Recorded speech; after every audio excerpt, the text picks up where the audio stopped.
My name is Evelyn Carter. I'm 62 years old, and I live in a quiet little town just outside Charleston, South Carolina. I used to be a school teacher before I retired, a woman who believed that kindness always came back. Pause. But maybe that was my flaw. I was always too trusting, and trust is what nearly broke me. This past Christmas, my son, who is now a billionaire, leaned across the glittering table and asked me, "Mom, did you get your $8,000 allowance?" Allowance? That's what he called it. Like I was some dependent child, instead of the woman who raised him, who gave him everything I had. Didn't even know what he meant. My hands froze on the wine glass. Everyone turned to look at me, and then my daughter-in-law's face hardened. She looked at me with eyes so sharp, so cold, that it sliced through the room. In that moment, something inside me cracked, but this isn't just a Christmas story. It's a story of betrayal, of humiliation, and of a mother who decided she would not stay silent anymore. I wasn't born into wealth. I grew up in a working-class home where Christmas meant handmade cookies and carols sung off-key around the fire. When I married my late husband Robert, we built a modest life together. He was a mechanic, I was a teacher. We didn't have much, but what we had was enough. Our only child, Daniel, was our world. Bright, ambitious, and so full of energy. From the time he was little, he swore he would make it big, and he did. Through tech startups, risky ventures, and sleepless years, Daniel clawed his way into billionaire status. Now he lives in a mansion overlooking the Atlantic. He drives cars that cost more than my entire house, and I live alone in a two-bedroom home filled with old photo albums and creaking floorboards. But I never minded the distance between our lives. He was successful. He had his own family now. What I didn't know was that his success come with strings. Strings held tight by the woman he married. Her name is Vanessa, my daughter-in-law. At first, she was polite, sweet even, the kind of woman who smiled with her lips but not with her eyes. I should have seen it then, but I was too eager to be accepted, too grateful to still be part of Daniel's life. Christmas at their mansion became a tradition. I'd arrive with gifts wrapped carefully in paper I bought on sale. I'd wear the same red sweater Robert once loved on me. And each year I felt myself becoming smaller at that long, glittering table, until this year, the year of the allowance, when Daniel asked me if I'd gotten it, and Vanessa's eyes went cold. I realized something. Something was being hidden from me. Money, control, secrets. And in that frozen silence, with everyone staring, I understood for the first time that my son's fortune had built a prison for me, and Vanessa was holding the key. But what she didn't know was that I was ready to take it back. When Daniel used the word allowance, I felt my stomach twist. It wasn't the money. It was the way he said it, as though my worth could be reduced to a number on a check. I forced a smile that night, but inside, I was spiraling. See, after Robert passed away 12 years ago, I managed. The pension wasn't much, but I stretched every dollar. I clipped coupons. I skipped vacations. I learned to live quietly. And Daniel, he promised me I'd never have to worry. "Mom, one day I'll take care of you," he said, his teenage hand clutching mine. I believed him, because that's what mothers do. we believe, but promises don't always age well. At the Christmas table, Vanessa's voice finally cut through the silence. "Well, Daniel," she said coolly, "maybe your mother misplaced it. Older people sometimes do." Her smile was sharp. My heart pounded. I wanted to say something back, but Daniel laughed nervously. "Mum, it's automatic. Every December. I set it up years ago. 8,000. You know that, right?" My lips parted, but no words came. Automatic? Years? I had never seen $1. I swallowed hard, forcing myself to nod. Because what was I supposed to say? That my son thought he'd been providing for me while I'd been left with nothing? No, not in front of her, not in front of those eyes that were watching me like a hawk. That night, I lay awake in the guest room. The mansion walls were too clean, too cold. I stared at the ceiling, my mind racing. If Daniel had been sending money, where was it going? And then the pieces began to shift, slowly, painfully. Every time Vanessa insisted on handling household matters. Every time Daniel said, "Vanessa, set up your accounts, Mom, don't worry." Every time I tried to thank her, and she brushed me off with that thin, fake smile. My chest tightened. Had my daughter-in-law been stolen from me? I remembered one conversation years ago. I had asked Vanessa timidly, "Do you think I should open a savings account for emergencies?" She had looked at me, expression flat. "No need. Daniel already transferred funds for you. I'll make sure it's managed." Her tone had been final, like a door closing. And foolishly, I had trusted her. Now, lying awake in that mansion, I realized she'd been controlling everything. The allowance, the accounts, even my son's perception of me. And if she was bold enough to humiliate me in front of everyone, then she believed she had complete power. But I wasn't going to let her bury me quietly. The next morning, I rose early. I walked into that marble kitchen where Vanessa sat sipping coffee from a cup that probably cost more than my entire wardrobe, looked her straight in the eye, and I said softly, almost too calm, "Vanessa, we needed to talk about the money." She froze, just for a moment. But I saw it. That flicker of fear, and in that flicker, I knew I wasn't crazy. She was hiding something, and I was about to find out just how deep her betrayal went. The moment I said those words, "We need to talk about the money," the air in that marble kitchen turned heavy. Vanessa's hand tightened around her coffee cup. Her painted lips curved into a smile that didn't touch her eyes. "What money, Evelyn?" she asked lightly. But her voice, it trembled, just slightly, and that tremor gave me courage. For years, I'd let myself believe I was just forgetful. Maybe Daniel hadn't sent anything. Maybe I misunderstood. But now, no, I was staring right into the eyes of a woman who had been keeping something from me, and the silence between us was louder than any scream. I kept my tone steady. "The allowance Daniel set up, the 8,000, every Christmas. I've never seen it."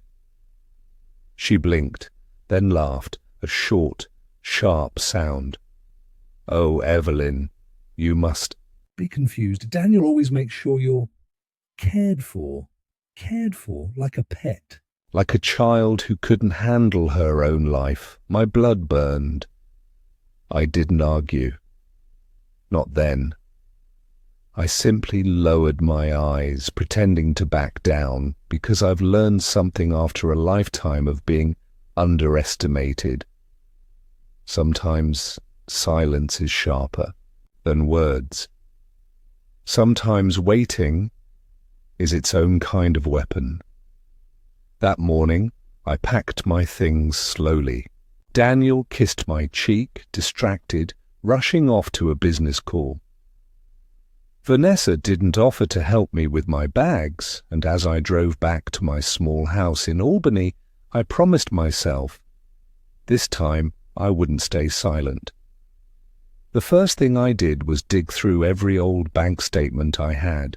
The numbers blurred, the paper smelled faintly of dust and ink, but something was missing. No trace of 8,000, not once, not in 12 years. But Daniel believed he'd been sending it, which meant someone else had been receiving it. Remembered Vanessa setting up online banking for me years ago. I didn't understand much about it back then. She had sat at my kitchen table, her fingers moving too fast across the keyboard. "Don't worry, Evelyn," she said sweetly. "I'll take care of it." And I let her. God forgive me, I let her. I knew I couldn't confront Daniel yet. If I accused his wife without proof, he'd think I was bitter, jealous, maybe even senile. No, I needed evidence. I needed the truth in black and white. So I made a quiet appointment at my bank. I asked them to print every record of transfers Daniel had sent to me since he became wealthy. The young teller looked confused. She scrolled, typed, and frowned. Then she handed me a folder. I sat in my car, gripping the folder with trembling hands. The papers inside could shatter everything. My son's marriage, my reputation, maybe even my family. I opened the first page, and what I saw made my heart stop. It wasn't my name on the account, it was hers, Vanessa's. The papers shook. In my hands, the bank transfers were clear. Every single one of Daniel's generous gifts had gone straight into an account under Vanessa Carter. Not mine. Never mine. For 12 years, she had taken what was meant for me. $8,000. Every Christmas. $96,000 in total, and she'd smiled at me through every holiday dinner. I sat there in my car, parked in the bank's lot, unable to breathe. People walked by, children laughed, and a man loaded groceries into his trunk. But inside that little car, my world had shifted. The betrayal was so precise. It wasn't just the money, it was the planning, the arrogance, the way she assumed I'd never notice. She thought I was too old, too trusting, too small. When Daniel called me that night asking, "Mom, did you get home safe?" I swallowed the rage. I forced my voice to be soft. "Yes, darling, I'm home. Don't worry about me." I couldn't tell him. Not yet. Because Vanessa had woven herself too tightly into his life. If I came at her empty-handed, she'd spin a prettier lie. And Daniel would believe her. So I made a plan. Every day after school, drop-offs in my neighborhood were done. I'd drive to the local library. I sat at their computers, cold, humming machines that smelled faintly of dust and carpet cleaner, and I began to teach myself how to track accounts, how to request transaction histories, how to read what bankers called routing slips. Each step felt like peeling back the layers of Vanessa's smile. I remembered her once, years ago, standing in my kitchen with that same sweet tone. "Don't worry, Evelyn. Technology's confusing. Just let me handle the details." And I, fool that I was, had nodded, because I thought love meant trust. But now I knew better. Love without truth is just a leash. One afternoon, while I was at the bank again, the manager himself came out. He was a tall man, mid-50s, with kind eyes. He leaned close and whispered, "Mrs. Carter, do you realize these transfers are listed under a joint account that's not yours?" I froze. "Whose?" I asked, though I already knew. He glanced around, lowered his voice. "Your daughter-in-law's, Vanessa Carter." I walked out of that bank with a new folder of papers. Proof, dates, numbers, names Vanessa had stolen from me, not once, but every year. And Daniel, he had no idea. The thought kept me awake at night. Her sleeping beside him, smiling at him, while quietly cutting me out of my own son's love. She wanted me erased. So I waited through the days, through the cold of January, through every casual phone call with Daniel, because revenge is patient.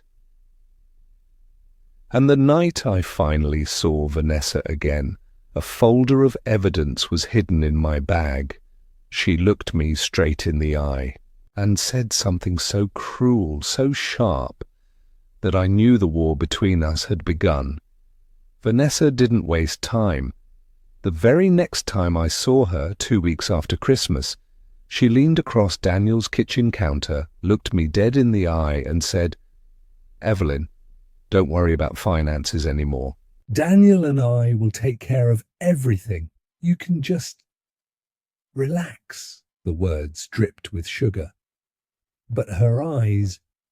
Pause. Her eyes said, "I own this family now." In that moment, something inside me snapped. I wasn't just Evelyn, the widowed schoolteacher, too trusting for my own good. I was a mother who had carried a boy through storms and sickness, a woman who had worked 2 jobs when the rent notices came, a survivor who had walked through grief and never bowed.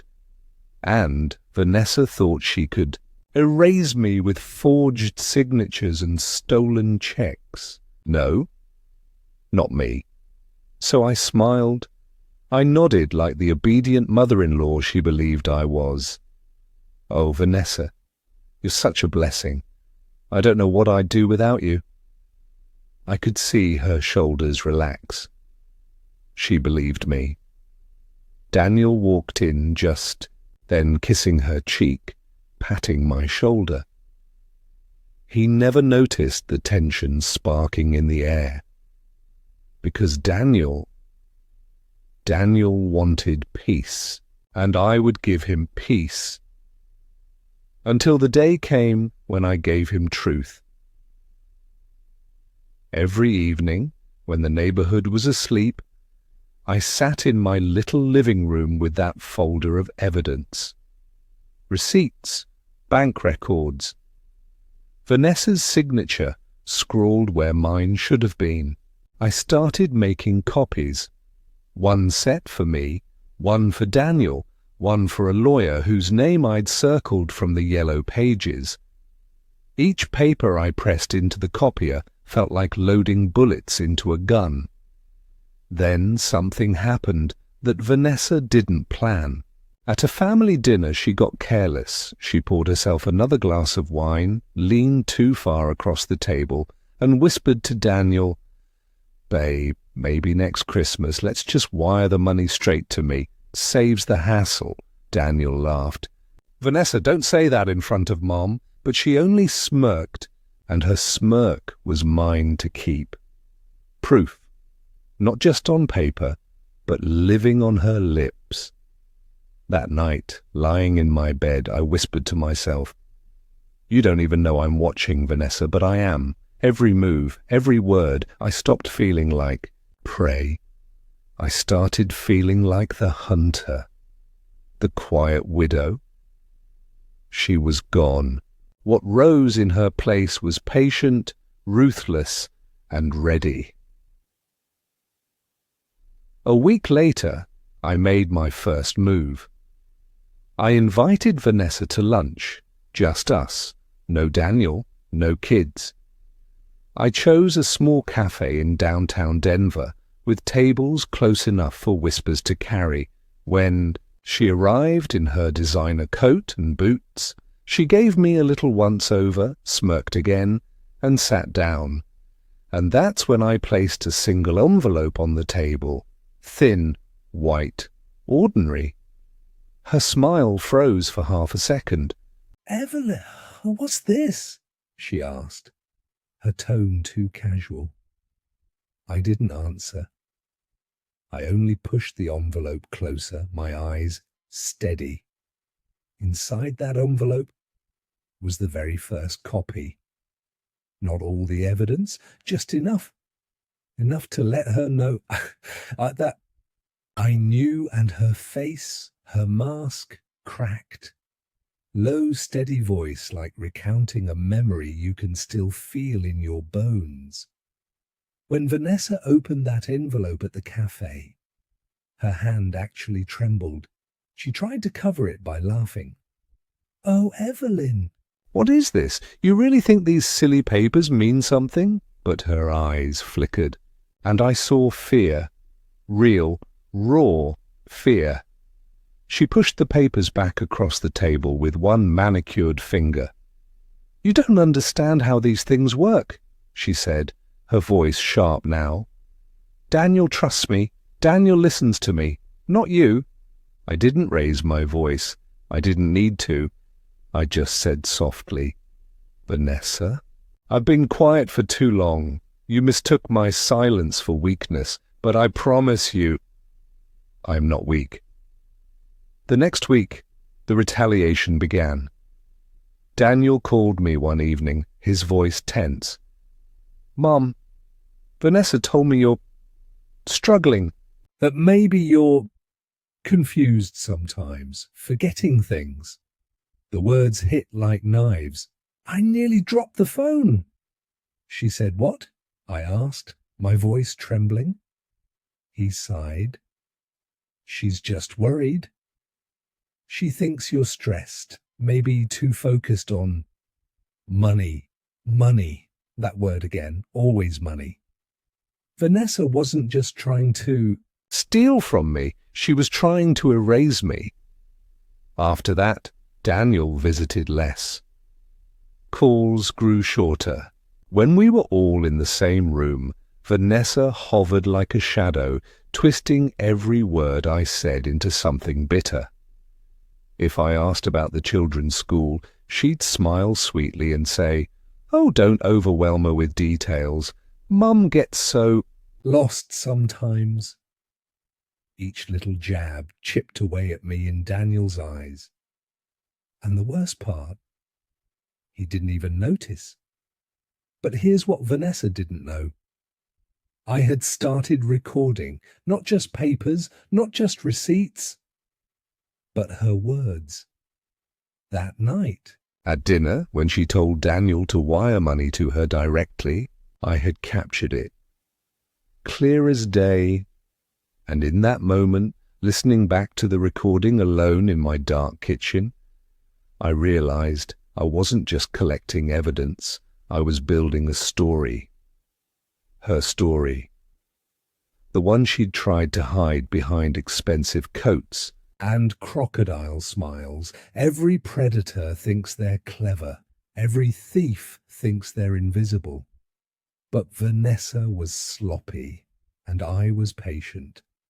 I knew now that exposing her wouldn't be quick.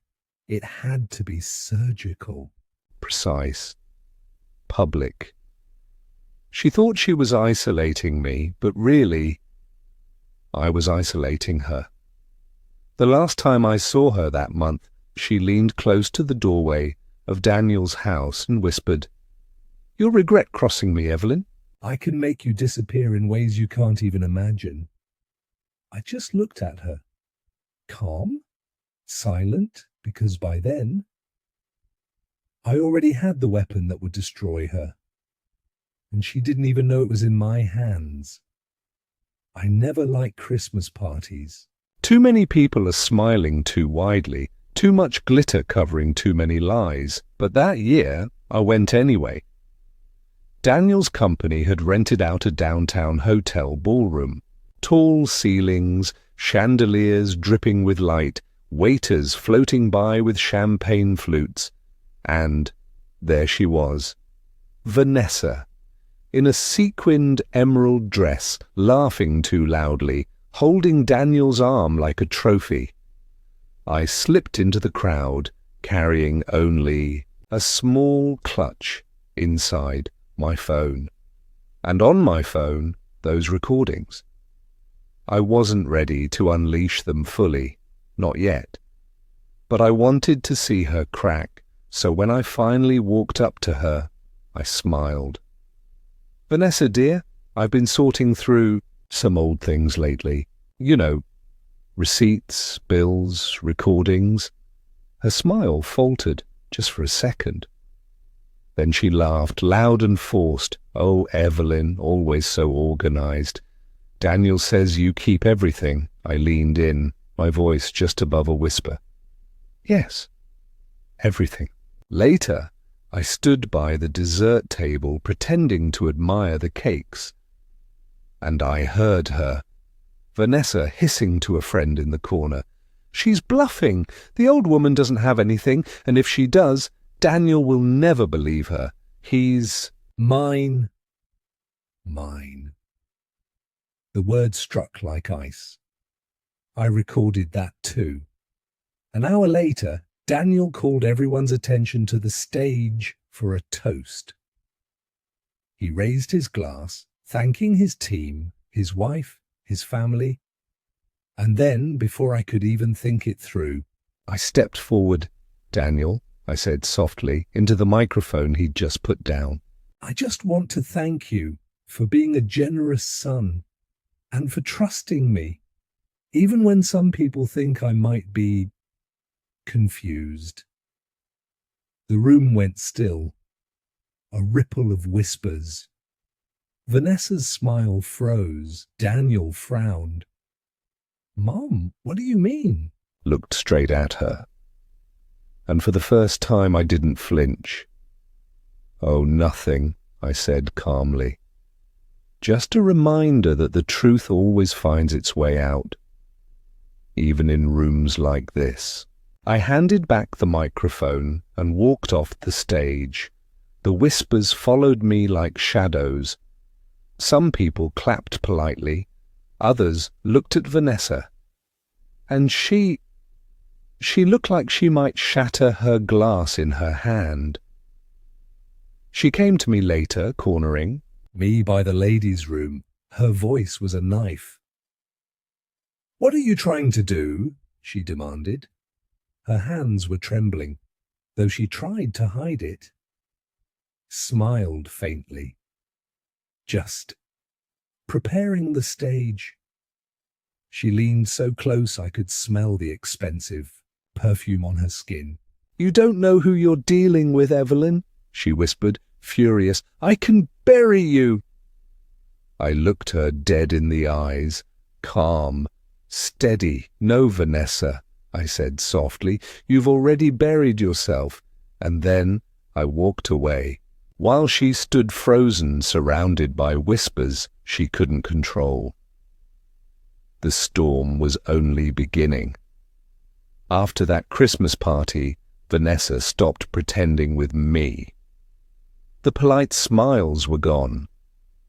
Now it was open hostility. She would whisper to Daniel that I was losing touch. She would roll her eyes when I spoke. And one afternoon, she told me straight to my face, "You should be grateful. Without me, Daniel wouldn't even look at you. You're just his past. I'm his future." That was the day I decided. No more waiting. No more hints. It was time. 2 weeks later, Daniel invited me for a private dinner at their home. A quiet family night, he said. But I knew Vanessa had arranged it. Her stage, her rules. She greeted me at the door in silk pajamas, as if she owned everything, even the air we breathed. "Come in," she said coldly. "You'll find we've already started." I walked in.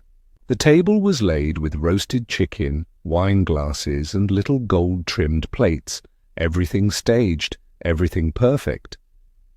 Until I opened my purse. Halfway through dinner, Daniel mentioned my Christmas allowance again. He said it with pride, as though he was giving me the world. But Vanessa cut him off, laughing too loudly. 8,000! Daniel, honestly, why don't you just put her in a care home and be done with it? Silence. Daniel's fork froze halfway. Looked at him. Then I pulled out my phone. "Daniel, there's something you need to hear." I pressed play. Vanessa's own voice filled the dining room. "She's nothing. Just an old woman hanging on to your money. If it weren't for Me, you wouldn't even bother sending her a dime." You know that, right?" The colour drained from Daniel's face. He turned slowly toward his wife. "Vanessa, what the hell is this?" she stammered. That's edited. She's lying, Daniel. She's twisting things." But before she could finish, I pressed play again, her voice again, sharper, venomous. "I don't care about his mother. She could die tomorrow, and the only thing I'd want is the inheritance." The room cracked open, like glass shattering. Daniel pushed back from the table. His chair scraped the hardwood floor with a scream. "You said that? About my mother?" Vanessa's hands shook. She tried to reach for him, but he stepped back, away from her touch. And in that moment, I saw it. The empire she had built, brick by brick, was starting to crumble. Vanessa turned to me then, eyes blazing. "You think you've won?" she spat. "You think this little game makes you safe? Daniel will come back to me. He always does." I stood slowly, folding my napkin with calm hands. And I whispered, just loud enough for both of them to hear, this was just the beginning. Because the world was about to know who Vanessa really was. After that dinner, everything changed.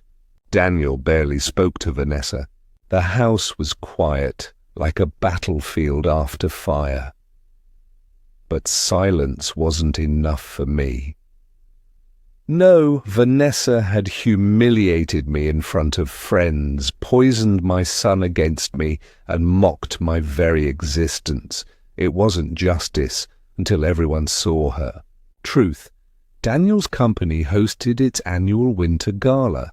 A grand ballroom, chandeliers glittering, hundreds of employees and investors in black suits and gowns.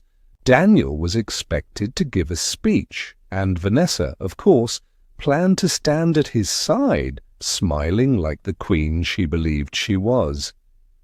That was my moment. I entered the ballroom in a simple navy dress. No diamonds, no silk, just dignity. I saw Vanessa across the room, her laugh too loud, her hand clinging to Daniel's arm, her champagne glass always raised higher than anyone else's. She saw me too, and for the first time she didn't smile. When Daniel walked to the podium, the room hushed. He began his speech about growth, future, and vision. But my heart beat louder than his words. I stepped forward. I clutched the small recorder in my hand, and, before anyone could stop me, I pressed play. Vanessa's voice spilled through the ballroom speakers, raw and sharp. "She's nothing. Just an old woman hanging on to your money. If it weren't for me, you wouldn't even bother sending her a dime. Gasps, whispers, eyes turning toward Vanessa. I pressed again. I don't care about his mother. She could die tomorrow, and the only thing I'd want is the inheritance. The room erupted. Vanessa's face drained of colour. She tried to laugh, to wave it off. She's lying. This is fake. It's all fake. But no one believed her. Not the investors. Not the board members. Not even Daniel. He stood frozen at the podium, shame burning across his face. And I, calm, steady, spoke into the silence. This is the woman you trusted. This is the woman who calls herself family. The whispers became louder. Investors muttered. Board members exchanged sharp looks. Vanessa stumbled forward, trying to reach Daniel. Daniel, please, you know I love you. You know I... But Daniel pulled the microphone close. His voice was low, trembling with rage. Vanessa, get out. Tonight you leave my house, my life. Everything. The room froze. A billionaire's word, spoken in public, is impossible to take back. Vanessa's glass slipped from her hand and shattered against the marble floor. The sound echoed like a final verdict. She stared at me, eyes full of venom. This isn't over, she hissed, and I leaned in, close enough that only she could hear. Oh, Vanessa, it's already over. After that night at the gala, Vanessa disappeared from the spotlight. The tabloids whispered. The investors demanded answers. Daniel filed for divorce within a week. But me? I wasn't done yet. Vanessa thought she could still bargain, still claw her way back into my son's fortune. Her lawyers sent letters begging for a settlement. She wanted millions. She thought Daniel would fold, just to keep things quiet. But what she didn't know was that I had been preparing for years. Every insult, every cold remark, every manipulation she whispered in private. I had kept them, recorded, documented, saved. When the divorce hearing began, the room was packed. Reporters, lawyers, judges with tired eyes. Vanessa walked in dressed in white, pure, innocent. Her performance was flawless until I stood and won. By one? I played the recordings. Her voice sliced through the courtroom. I don't care about his mother. I just want her gone. I'll drain him dry, like I drained the last one. I don't love him. I love the money. The jury didn't even blink.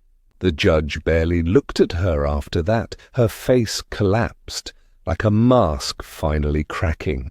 The ruling came swiftly and mercilessly. No alimony, no settlement, no claim to the estate. She walked away with nothing, not a penny, not even her name. Daniel turned to me afterward. His eyes were wet. Mum, I should have listened to you. I touched his hand, but my voice was cold. No, Daniel, you had to see for yourself. Now, she's gone. Vanessa lives in some rented apartment, clinging to the shadows of what she almost had. And me?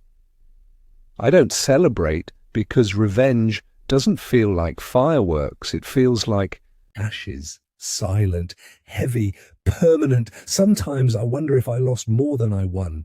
My son's trust, my peace. Years of my life wasted fighting a woman who never deserved even my hate. But when I close my eyes, I remember her face that night. The moment she realized her empire was nothing but glass. And I know, I ended it. This was my story, not of forgiveness, but of clarity, because sometimes revenge isn't about victory, it's about survival.